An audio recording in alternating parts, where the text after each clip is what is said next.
Welcome back to news TV 84 viewers. Break ਤੋਂ ਬਾਅਦ ਅੱਜ ਅਸੀਂ ਤੁਹਾਨੂੰ ਪਾਕਿਸਤਾਨ ਦੇ ਪੰਜਾਬ ਸੂਬੇ ਦੇ ਸਿੱਖ ਅਸੈਂਬਲੀ ਮੈਂਬਰ ਸਰਦਾਰ ਰਮੇਸ਼ ਸਿੰਘ ਅਰੋੜਾ ਨਾਲ ਮਿਲਾਉਣ ਜਾ ਰਹੇ ਹਾਂ। ਸਰਦਾਰ ਅਰੋੜਾ ਇੱਕ ਬੜੇ ਹੀ ਸੁਲਝੇ ਹੋਏ ਸਿੱਖ ਸਿਆਸੀ ਲੀਡਰ ਹਨ ਜਿਨ੍ਹਾਂ ਨੇ ਆਪਣੀ ਮਿਹਨਤ ਨਾਲ ਪਾਕਿਸਤਾਨੀ ਸੋਸਾਇਟੀ ਵਿੱਚ ਇੱਕ ਖਾਸ ਥਾਂ ਬਣਾਈ ਹੋਈ ਹੈ।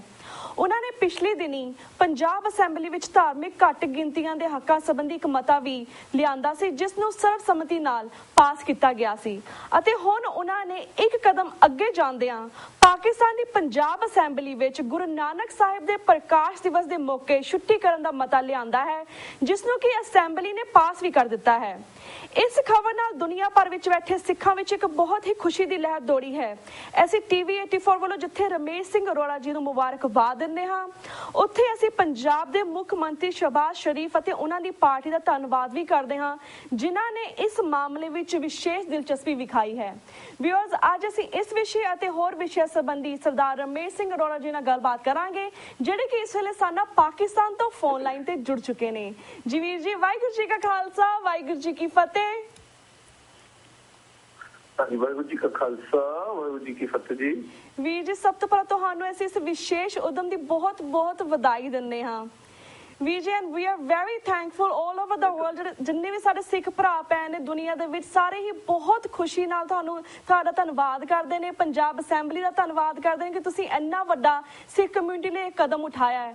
ਤੇ ਵੀਰ ਜੀ, ਸਭ ਤੋਂ ਪਹਿਲਾਂ ਅਸੀਂ ਅੱਜ ਇਹੀ ਜਾਣਨਾ ਚਾਹਾਂਗੇ ਕਿ ਜਿਹੜਾ ਤੁਸੀਂ ਪੰਜਾਬ ਅਸੈਂਬਲੀ ਵੱਲੋਂ ਗੁਰੂ ਨਾਨਕ ਸਾਹਿਬ ਦੇ ਪ੍ਰਕਾਸ਼ ਦਿਵਸ ਦੀ ਜਿਹੜੀ ਛੁੱਟੀ ਦਾ ਮਤਾ ਪਾਸ ਕੀਤਾ ਹੈ ਇਸ ਬਾਰੇ ਜਿਹੜਾ ਪੂਰੇ ਵੇਰਵੇ ਦੇ ਨਾਲ ਸਾਨੂੰ ਜਾਣਕਾਰੀ ਦਿਓ।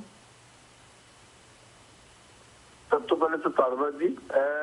ਤੁਸੀਂ ਵਧਾਈ ਜਿਹੜੀ ਦੇ ਰਹੇ ਹੋ, ਵਧਾਈਆਂ ਦੀ ਪਾਤਰ ਤਾਂ ਪੂਰਾ ਸਿੱਖ ਜਗਤ ਸਿੱਖ ਪੰਥ ਹੈ ਜੀ। ਸਾਰਾ ਸਿੱਖ ਪੰਥ ਤੋਂ ਸਿੱਖ ਜਗਤ ਤੋਂ ਵਧਾਈਆਂ ਜੀ। ਗੁਰੂ ਨਾਨਕ ਪਾਤਸ਼ਾਹ ਦਾ ਜਿਹੜਾ ਕਿ ਪ੍ਰਕਾਸ਼ ਸਥਾਨ ਪਾਕਿਸਤਾਨ ਨਨਕਾਣਾ ਸਾਹਿਬ ਵਿਖੇ ਹੈ ਜੀ, ਉਹਦਾ ਸਿਰਫ ਸਿੱਖਾਂ ਨੂੰ ਨਹੀਂ, ਉਹਦੀ ਪਾਕਿਸਤਾਨ ਚ ਹੁੰਦੀ ਹੋਈ ਜਦੋਂ ਪਾਕਿਸਤਾਨ ਦੀ ਜਿਹੜੀ ਸਾਡੇ ਵੀਰ ਨੇ ਸਭ ਇਸ ਤੇ ਬੜੀ ਖੁਸ਼ੀ ਦਾ ਇਜ਼ਹਾਰ ਕਰਦੇ ਨੇ ਔਰ ਸਭ ਆਪਣੇ ਆਪ ਨੂੰ ਬੜਾ ਲੱਕੀ ਸਮਝਦੇ ਨੇ ਜੀ। ਇਹ ਜਿਹੜਾ ਮਤਾ ਸੀ ਪਾਸ ਕਰਵਾਇਆ, ਇਹ ਜਿਹੜੀ ਪਾਕਿਸਤਾਨੀ ਸਿੱਖ ਕੌਮ ਹੈ ਬੜੀ ਦੇਰ ਦੀ ਉਹਦੀ ਮੰਗ ਸੀ ਇਸ ਦਿਹਾੜੇ ਨੂੰ ਇੱਕ ਤਾਂ ਸਰਕਾਰੀ ਤੌਰ ਤੇ ਮਨਾਇਆ ਜਾਏ ਔਰ ਉਸ ਦਿਨ ਛੁੱਟੀ ਦਾ ਐਲਾਨ ਕੀਤਾ ਜਾਏ ਤਾਂ ਕਿ ਪਾਕਿਸਤਾਨ ਅਤੇ ਦੁਨੀਆ ਭਰ ਦੇ ਲੋਕਾਂ ਨੂੰ ਇਸ ਦਿਨ ਦੀ ਇੰਪੋਰਟੈਂਸ ਦਾ ਅੰਦਾਜ਼ਾ ਹੋਵੇ ਕਿ ਇਹ ਦਿਨ ਕਿੰਨਾ ਮਹਾਨ ਹੈ। ਇਸ ਦਿਨ ਸਿੱਖ ਪੰਥ ਸਿੱਖ ਦੀਵਾਲੀ ਸਾਹਿਬ ਸ੍ਰੀ ਗੁਰੂ ਅੰਗਦ ਦੇਵ ਮਹਾਰਾਜ ਦਾ ਪ੍ਰਕਾਸ਼ ਦਿਵਸ ਦਿਹਾੜਾ ਹੈ। ਤੋ ਜਿਸ ਦਿਨ ਮੈਂ ਅਸੈਂਬਲੀ ਚ ਆਇਆ ਜਿਸ ਬਹੁਤ ਸਾਰੀਆਂ ਗੱਲਾਂ ਹੋਈ, ਇਹੀ ਇਸੇ ਰੈਜ਼ੋਲੂਸ਼ਨ ਦੀ ਗੱਲ ਹੋਈ ਔਰ ਤੁਹਾਨੂੰ ਇਹ ਸੁਣ ਕੇ ਖੁਸ਼ੀ ਹੋਏਗੀ ਕਿ ਜਿਸ ਤਰ੍ਹਾਂ ਮੈਂ ਰੈਜ਼ੋਲੂਸ਼ਨ ਪੇਸ਼ ਕੀਤੀ ਤੇ ਨਾਲ ਯੂਨਾਨਿਮਸਲੀ ਇਹਨੂੰ ਪੂਰੇ ਹਾਊਸ ਨੇ ਇਹਨੂੰ ਮਨਜ਼ੂਰ ਕੀਤਾ। ਬਲਕਿ ਜਿਸ ਟਾਈਮ ਮੈਂ ਮਨਜ਼ੂਰ ਕਰਵਾ ਕੇ ਬਾਹਰ ਨਿਕਲ ਰਿਹਾ ਸੀ ਤਾਂ ਸਾਡੀ ਜਿਹੜੀ ਮਜ਼ਹਬੀ ਔਰ ਸਿਆਸੀ ਜਮਾਤ ਤੇ ਜਮਾਤ ਇਸਲਾਮੀ ਸਭ ਤੋਂ ਪਹਿਲੇ ਮੈਨੂੰ ਉਹਨਾਂ ਨੇ ਮੁਬਾਰਕਬਾਦ ਪੇਸ਼ ਕੀਤੀ। ਲੋਕ ਬੜੇ ਗੱਲ ਕਰਦੇ ਨੇ ਕਿ ਰੈਡੀ, ਲੇਕਿਨ ਜਿਸ ਟਾਈਮ ਇਹੋ ਜਿਹਾ ਮੌਕਾ ਆਵੇ ਤਾਂ ਸਿੱਖਾਂ ਵਾਸਤੇ ਦਿਲਾਂ 'ਚ ਬਹੁਤ ਪਿਆਰ ਤੇ ਬਹੁਤ ਐਕਸੈਪਟੈਂਸ ਹੈ।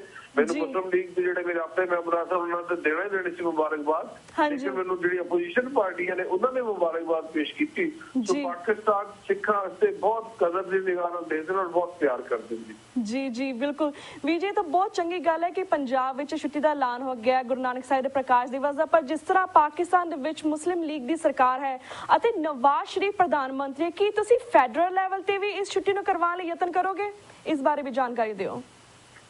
ਦੇਖੋ ਜੀ, ਆਹਿਸਤਾ ਸੱਚੇ ਪਾਤਸ਼ਾਹ ਬਖਸ਼ਿਸ਼ ਕਰਨ, ਮਿਹਰ ਕਰਨ ਕਿ ਆਪਾਂ ਇਸ ਵਿਸ਼ੇ ਨੂੰ ਲੈ ਕੇ ਪਹਿਲਾਂ ਮੇਨ ਤਾਂ ਦੇਖੋ ਮੇਨ ਤਾਂ ਇਹ ਸੀ ਕਿ ਇਸ ਦੀ ਓਨਰਸ਼ਿਪ ਔਰ ਦੀ ਐਕਸੈਪਟੇਬਿਲਿਟੀ ਇਸ ਚੀਜ਼ ਨੂੰ ਜਿਸ ਨੂੰ ਗਵਰਨਮੈਂਟ ਲੈਵਲ ਤੇ ਡਿਸਕਸ ਕੀਤਾ ਗਿਆ ਕਿ ਇਸ ਦਿਹਾੜੇ ਨੂੰ ਸਰਕਾਰੀ ਤੌਰ ਤੇ ਮਨਾਇਆ ਜਾਏ। ਜਿਹੜੀ ਗੱਲ ਹੈ ਇਹ ਚੀਜ਼ਾਂ ਹੁਣ ਅੱਗੇ ਚੱਲਣਗੀਆਂ। ਗੁਰੂ ਨਾਨਕ ਪਾਤਸ਼ਾਹ ਦਾ ਜਿਹੜਾ ਇਹ ਦਿਹਾੜਾ ਹੈ ਇਹ ਸਰਕਾਰੀ ਤੌਰ ਤੇ ਮਨਾਇਆ ਜਾਏਗਾ ਔਰ ਇਸ ਨੂੰ ਹੋਰ ਬਿਹਤਰ ਕਰਨ ਵਾਸਤੇ ਅੱਗੇ ਵੀ ਇਸ ਤੇ ਗੱਲਬਾਤ ਕੀਤੀ ਜਾਏਗੀ ਤਾਂ ਮੁਲਕੀ ਸਤਹ ਤੇ ਇਸ ਦਿਹਾੜੇ ਨੂੰ ਮਨਾਇਆ ਜਾ ਸਕੇ। ਜੀ ਜੀ। ਤੇ ਵੀਰ ਜੀ, ਹੋਰ ਅਸੀਂ ਸਿੱਖ ਮਸਲਿਆਂ ਬਾਰੇ ਗੱਲਬਾਤ ਕਰਨ ਤੋਂ ਪਹਿਲਾਂ ਜਿਸ ਤਰ੍ਹਾਂ ਪੂਰੇ ਦੁਨੀਆ ਭਰ ਦੇ ਸਿੱਖ ਇਸ ਦਿਨ ਤੇ ਬਹੁਤ ਖੁਸ਼ ਨੇ ਕਿ ਤੁਸੀਂ ਇੰਨਾ ਸ਼ਲਾਘਾਯੋਗ ਕੰਮ ਕੀਤਾ ਹੈ। How can we write letters ਔਰ messages to the government of Punjab? ਇਸ ਤੇ ਕਿਸ ਤਰ੍ਹਾਂ ਰੀਚ ਕਰ ਸਕਦੇ ਹਾਂ ਤੁਹਾਨੂੰ ਜਿੱਥੇ ਅਸੀਂ ਥੈਂਕਫੁਲ ਲੈਟਰ ਤੁਹਾਨੂੰ ਭੇਜ ਸਕੀਏ? ਇਸ ਬਾਰੇ ਥੋੜੇ ਬਹੁਤੇ ਸਾਡੇ ਦਰਸ਼ਕਾਂ ਨੂੰ ਦੱਸੋ। ਵੈਬਸਾਈਟ ਹੈ ਨਾ ਜੀ, ਤੁਸੀਂ ਹੈਲੋ ਕਰਨਾ ਚਾਹੁੰਦੇ ਹੋ, ਫੀਡਬੈਕ ਦੇਣਾ ਚਾਹੁੰਦੇ ਹੋ? ਆਮ ਸੌਰੀ ਵੀਰ ਜੀ, ਵੀ ਡਿਡਨਟ ਫੀਡਬੈਕ ਦੇਣਾ ਚਾਹੁੰਦੇ ਹੋ ਤੁਸੀਂ? ਜੀ ਜੀ ਹੈਲੋ, ਹਾਂਜੀ ਵੀਰ ਜੀ, ਤੁਹਾਡੀ ਆਵਾਜ਼ ਕੱਟੀ ਗਈ ਸੀ। ਹਾਂਜੀ ਹੁਣ ਆ ਰਹੀ ਹੈ ਵੀਰ ਜੀ। मैं कहती दुनिया भर के ਜਿਹੜਾ ਵੀ ਸਿੱਖ ਵੀ ਆਪਣਾ ਫੀਸ ਦੇਣਾ ਚਾਹ ਰਹੇ ਨੇ, ਸੁਜੈਸ਼ਨ ਦੇਣਾ ਚਾਹ ਰਹੇ ਨੇ, ਗੱਲਬਾत ਕਰਨਾ ਚਾਹ ਰਹੇ ਨੇ ਸਾਡੀ ਪਾਕਿਸਤਾਨ ਦੀ ਪੰਜਾਬ ਸਰਕਾਰ ਨਾਲ, ਉਸ ਤੇ ਸਾਡੀ ਮੌਜੂਦ ਹੈ ਜੀ। ਡਾਕਟਰ ਸਾਹਿਬ ਦੇ ਆਫਿਸ ਦਾ ਈਮੇਲ ਐਡਰੈਸ ਵੀ ਹੈ। ਉਹ ਆਪਣੀ ਸੁਜੈਸ਼ਨ ਤੁਸੀਂ ਜਿਹੜੀ ਦੇਣਾ ਚਾਹ ਰਹੇ ਹੋ, ਅਸੀਂ ਤੁਹਾਡੀ ਸੁਜੈਸ਼ਨ ਨੂੰ ਬਿਲਕੁਲ ਉਸ ਨੂੰ ਫੋਲੋ ਕਰਾਂਗੇ। ਤੁਸੀਂ ਆਪਣੀ ਸੁਜੈਸ਼ਨ ਦੇ ਸਕਦੇ ਹੋ, 10 ਨੂੰ ਆਪਣੀ ਸੁਜੈਸ਼ਨ ਭਿਜਵਾ ਸਕਦੇ ਹੋ, 10 ਉਸ ਸੁਜੈਸ਼ਨ ਨੂੰ ਅੱਗੇ ਫਾਰਵਰਡ ਕਰੇਗਾ। ਸੋ ਅਸੀਂ ਤਾਂ ਚਾਹਾਂਗੇ ਸਿੱਖ ਜਗਤ ਜਿਹੜਾ ਹੈ ਆਪਣੀ ਸੁਜੈਸ਼ਨ ਦਿੰਦਾ ਰਹੇ ਤਾਂ ਅਸੀਂ ਹੋਰ ਚੰਗੇ ਢੰਗ ਨਾਲ ਸਿੱਖ ਪੰਥ ਦੀ ਅਸੀਂ ਸੇਵਾ ਕਰ ਸਕੀਏ। ਬਿਲਕੁਲ ਬਿਲਕੁਲ ਵੀਰ ਜੀ, ਕਿਉਂਕਿ ਤੁਹਾਡੀ ਪਹਿਲਾਂ ਆਵਾਜ਼ ਕੱਟ ਰਹੀ ਸੀ, ਇਸ ਲਈ ਸਾਨੂੰ ਪਤਾ ਨਹੀਂ ਲੱਗਾ ਕਿ ਕਿਹੜੀ ਵੈਬਸਾਈਟ ਤੇ ਕਿਹੜਾ ਤੁਸੀਂ ਈਮੇਲ ਐਡਰੈਸ ਦੱਸਿਆ ਜਿੱਥੇ ਆਪਾਂ ਅਸੀਂ ਸੁਜੈਸ਼ਨ ਜਾਂ ਮੈਸੇजेस ਭੇਜ ਸਕਦੇ ਹਾਂ। Can you share that with us one more time please? Message ਤੁਸੀਂ ਸਾਡੀ ਜਿਹੜੀ ਹੈ ਨਾ ਜੀ government of Punjab the website ਹੈ punjab.gov.pk ਜੀ। Okay, thank you Veer ji. जो तो चीफ मिनिस्टर साहब ਦੇ ਚੀਫ ਮਿनिस्टर ਸਾਹਿਬ ਦੇ ਆਫਿਸ ਦਾ ਪਤਾ ਈਮੇਲ ਐਡਰੈਸ ਦਿੱਤਾ ਹੋਏਗਾ। ਹਾਂਜੀ, ਉਹਨਾਂ ਨੂੰ ਉਸ ਤੇ ਆਪਣਾ ਫੀਡਬੈਕ ਜਿਹੜਾ ਵੀ ਦੇਣਾ ਚਾਹੁੰਦੇ ਜੀ। ਥੈਂਕ ਯੂ ਸੋ ਮਚ ਵੀਰ ਜੀ। ਤੇ ਵੀਰ ਜੀ ਹੁਣ ਅਸੀਂ ਬਾਕੀ ਸਿੱਖ ਮੁੱਦਿਆਂ ਬਾਰੇ ਵੀ ਤੁਹਾਡੇ ਨਾਲ ਗੱਲਬਾਤ ਕਰਨਾ ਚਾਹਾਂਗੇ। ਵੀਰ ਜੀ, ਜਿਸ ਤਰ੍ਹਾਂ ਪਿਛਲੇ ਦਿਨੀ ਮੀਡੀਆ ਵਿੱਚ ਖਬਰਾਂ ਆਈਆਂ ਸਨ ਕਿ ਸਿੱਖਾਂ ਨੇ ਗੁਰੂ ਗ੍ਰੰਥ ਸਾਹਿਬ ਦੀ ਬੇਅਦਬੀ ਦੇ ਖਿਲਾਫ ਪਾਕਿਸਤਾਨ ਦੀ ਅਸੈਂਬਲੀ ਵਿੱਚ ਵੜ ਕੇ ਵਿਖਾਵਾ ਕੀਤਾ, ਤੁਸੀਂ ਦੱਸੋਗੇ ਕਿ ਕਿਸ ਪੱਧਰ ਤੇ ਬੇਅਦਬੀ ਹੋਈ ਜਾਂ ਹੋ ਰਹੀ ਹੈ ਤੇ ਇਸ ਨੂੰ ਰੋਕਣ ਲਈ ਪਾਕਿਸਤਾਨ ਸਰਕਾਰ ਵੱਲੋਂ ਕੀ ਉਪਰਾਲੇ ਕੀਤੇ ਜਾ ਰਹੇ ਨੇ? ਦੇਖੋ ਜੀ, ਇਹ ਕਾਨੂੰਨ ਸਾਡੇ ਮੁਲਕ ਵਿੱਚ ਪਹਿਲੇ ਮੌਜੂਦ ਹੈ। ਕੁਝ ਦਿਨ ਪਹਿਲੇ chief justice of Pakistan supreme court ਨੇ ਬੜੀ ਇੱਕ ਕਲੀਅਰ ਔਰ ਸਟੇਟਮੈਂਟ ਦਿੱਤੀ ਸੀ ਕਿ ਜਿਹੜਾ 295 ਲਾਅ ਹੈ ਉਹ ਪਾਕਿਸਤਾਨ ਦੇ ਰਹਿਣੇ ਵਾਲੇ ਜਿੰਨੇ ਵੀ ਜਿਹੜੇ ਉਹਨਾਂ ਨੂੰ ਪ੍ਰੋਟੈਕਸ਼ਨ ਦਿੰਦਾ, ਉਹਨਾਂ ਨੂੰ ਪ੍ਰੋਟੈਕਟ ਕਰਦਾ, ਉਹਨਾਂ ਨੂੰ ਕਵਰ ਕਰਦਾ ਜੀ। ਲੇਕਿਨ ਇਹ ਜਿਹੜੀ ਬੇਅਦਬੀ ਬੇਹਰਮਤੀ ਦੀ ਗੱਲ ਕਰਦੇ ਇਹ ਰਾਈਟ ਕਿ ਪਿਛਲੇ ਕਾਫੀ ਸਮੇਂ ਤੋਂ ਮੈਨੂੰ ਨਹੀਂ ਪਤਾ ਹੈ ਕੌਣ ਇਨਫਿਲਟ੍ਰੇਟ ਕਰ ਰਿਹਾ, ਕੌਣ ਇਸ ਤਰ੍ਹਾਂ ਦੀ ਗੱਲਾਂ ਅੱਗੇ ਵਧਾ ਰਿਹਾ ਹੈ। ਸਿੰਧ ਸਾਡਾ ਇੱਕ ਸੂਬਾ ਹੈ, ਉੱਥੇ ਇਹ ਇੰਸੀਡੈਂਟ ਹੋਏ ਨੇ, ਅਸੀਂ ਇਸ ਤੋਂ ਡਿਨਾਈ ਨਹੀਂ ਕਰਦੇ ਕਿ ਇੰਸੀਡੈਂਟ ਨਹੀਂ ਹੈ। इंसिडेंट ਇਹੋ ਜਿਹੇ ਬੈਡ ਇੰਸੀਡੈਂਟ ਹੋਏ ਨੇ ਕਿ ਜਿੱਥੇ ਗੁਰੂ ਗ੍ਰੰਥ ਸਾਹਿਬ ਮਹਾਰਾਜ ਦੀ ਬੇਅਦਬੀ ਹੋਈ ਹੈ ਔਰ ਕਿੱਥੇ ਪੰਨੇ ਪਾੜੇ ਗਏ ਨੇ, ਕਿੱਥੇ ਸ਼ਾਰਟ ਸਰਕਟ ਦਾ ਕਹਿ ਕੇ ਗੁਰੂ ਗ੍ਰੰਥ ਸਾਹਿਬ ਜਲਾਏ ਗਏ ਨੇ।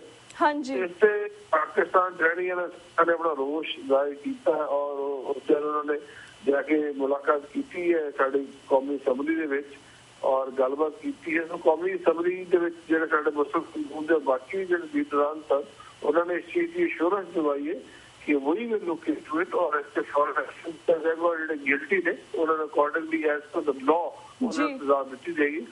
ਸਮਝਦਾ ਕਿ ਸੱਚੇ ਪਾਤਸ਼ਾਹ ਬਖਸ਼ਿਸ਼ ਕਰਨ ਇਸ ਤੇ ਐਕਸ਼ਨ ਹੋਏਗਾ ਜੀ।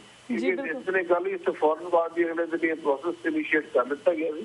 ਹਾਂਜੀ, ਐਕਸ਼ਨ ਹੋਏਗਾ ਜੀ। ਤੇ ਵੀਰ ਜੀ, ਸਾਡੇ ਕੋਲ 3 ਮਿੰਟ ਰਹਿ ਗਏ। ਐਟ ਦੀ ਐਂਡ ਜਾਣਨਾ ਚਾਹਾਂਗੇ, ਜਿਸ ਤਰ੍ਹਾਂ ਪਾਕਿਸਤਾਨ ਸਿੱਖ ਗੁਰਦੁਆਰਾ ਪ੍ਰਬੰਧਕ ਕਮੇਟੀ ਨੇ ਮੂਲ ਨਾਨਕਸ਼ਾਹੀ ਕੈਲੰਡਰ 2003 ਦੇ ਮੁਤਾਬਿਕ 16 ਜੂਨ ਨੂੰ ਗੁਰੂ ਅਰਜਨ ਸਾਹਿਬ ਦਾ ਸ਼ਹੀਦੀ ਦਿਨ ਮਨਾਉਣ ਦਾ ਫੈਸਲਾ ਕੀਤਾ ਹੈ, ਜਿਸ ਫੈਸਲੇ ਦਾ ਬਾਹਰਲੇ ਸਿੱਖ ਸ਼ਲਾਘਾ ਕਰਦੇ ਹਨ। ਪਾਕਿਸਤਾਨ ਵਿੱਚ ਸਭ ਤੋਂ ਜ਼ਿਆਦਾ ਇਤਿਹਾਸਿਕ ਗੁਰਦੁਆਰੇ ਹਨ। ਵੀਰ ਜੀ, ਫਿਰ ਕੀ ਕਾਰਨ ਹੈ ਕਿ ਸ਼੍ਰੋਮਣੀ ਗੁਰਦੁਆਰਾ ਪ੍ਰਬੰਧਕ ਕਮੇਟੀ ਧਾਰਮਿਕ ਗੁਰਦੁਆਰਿਆਂ ਬਾਰੇ ਫੈਸਲਾ ਲੈਣ ਤੋਂ ਪਹਿਲਾਂ ਪਾਕਿਸਤਾਨ ਸਿੱਖ ਗੁਰਦੁਆਰਾ ਪ੍ਰਬੰਧਕ ਕਮੇਟੀ ਅਤੇ ਬਾਹਰਲੇ ਸਿੱਖਾਂ ਨੂੰ ਭਰੋਸੇ ਵਿੱਚ ਕਿਉਂ ਨਹੀਂ ਲੈਂਦੀ? ਇਹ ਜੀ ਤੁਸੀਂ ਜਿਹੜੀ ਗੱਲ ਕਰ ਰਹੇ, ਪਿਛਲੇ ਦਿਨੀ ਸ਼੍ਰੋਮਣੀ ਗੁਰਦੁਆਰਾ ਪ੍ਰਬੰਧਕ ਕਮੇਟੀ ਦੇ ਪ੍ਰਧਾਨ ਜੀ ਪਾਕਿਸਤਾਨ ਆਏ ਸਨ, ਉਹ ਇੱਥੇ ਆ ਕੇ ਉਹਨਾਂ ਦੀ ਮੁਲਾਕਾਤ ਹੋਈ ਔਰ ਸਭ ਤੋਂ ਵੱਡਾ ਉਹਨਾਂ ਨੂੰ ਜਿਹੜਾ ਸੀ ਮੌਕਾ ਬਖਸ਼ਿਆ ਸੀ ਕਿ ਪਾਕਿਸਤਾਨੀ ਸਿੱਖ ਸੰਗਤ ਨਾਲ ਬੈਠ ਕੇ ਆਪਣੇ ਵਿਚਾਰ ਸਾਂਝੇ ਕਰਨ, ਆਪਣਾ ਜਿਹੜੀ ਖਿਆਲਾਤ ਹੈ ਉਹਨਾਂ ਦਾ ਇਜ਼ਹਾਰ ਪਾਕਿਸਤਾਨੀ ਸੰਗਤ ਦੇ ਸਾਹਮਣੇ ਕਰਨ ਜੀ। ਔਰ ਸੰਗਤ ਨੇ ਖੜੇ ਗੱਲ ਕੀਤੀ ਸੀ ਕਿ ਸਾਨੂੰ ਵੀ ਅੱਗੇ ਤੋਂ ਜਿਹੜੇ ਪੁਰਾਣੇ ਫੈਸਲੇ ਲਏ ਗਏ ਨੇ ਸਾਨੂੰ ਉਹਦੇ ਸ਼ਾਮਲ ਨਹੀਂ ਕੀਤਾ ਗਿਆ ਜੀ।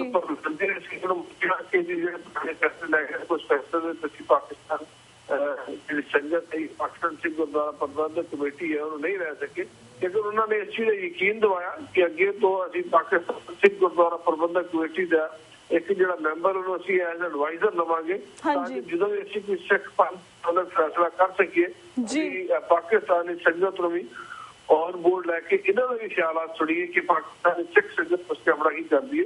ਮੈਂ ਸਮਝਦਾ ਕਿ ਪ੍ਰਧਾਨ ਜੀ ਜਿਹੜੀ ਗੱਲ ਕਰਕੇ ਗਏ ਨੇ ਕਿ ਫਿਊਚਰ ਤੋਂ ਕਰਨਗੇ ਇਸ ਅੱਗੇ ਕੋਈ ਸਿੱਖ ਮੁੱਦੇ ਰਿਲੇਟਡ ਕੋਈ ਵੀ ਮੁੱਦਾ ਜਿਹੜਾ ਆਉਂਦਾ ਹੈ ਸੋ ਸਾਨੂੰ ਔਨ ਬੋਰਡ ਲੈਣਗੇ ਜੀ। ਜੀ ਬਿਲਕੁਲ।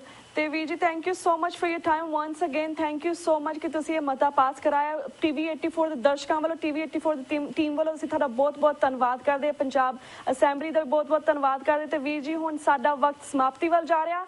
ਅੱਜ ਅਸੀਂ ਤੁਹਾਡੇ ਕੋਲ ਇੱਥੇ ਇਜਾਜ਼ਤ ਲੈਂਦੇ ਹਾਂ ਜੀ। ਵਾਹਿਗੁਰੂ ਜੀ ਕਾ ਖਾਲਸਾ, ਵਾਹਿਗੁਰੂ ਜੀ ਕੀ ਫਤਿਹ। ਖਾਲਸਾ, ਵਾਹਿਗੁਰੂ ਜੀ ਕੀ ਫਤਿਹ। ਤੇ ਵੀਅਰਸ ਅਸੀਂ ਅੱਜ ਤੁਹਾਡੇ ਕੋਲ ਇੱਥੇ ਇਜਾਜ਼ਤ ਲੈਂਦੇ ਹਾਂ। ਕੱਲ ਨੂੰ ਮਿਲਾਂਗੇ ਸੇਮ ਟਾਈਮ ਸੇਮ ਸ਼ੋ ਤੇ। ਤਦ ਤੱਕ ਲਈ ਵਾਹਿਗੁਰੂ ਜੀ ਕਾ ਖਾਲਸਾ, ਵਾਹਿਗੁਰੂ ਜੀ ਕੀ ਫਤਿਹ।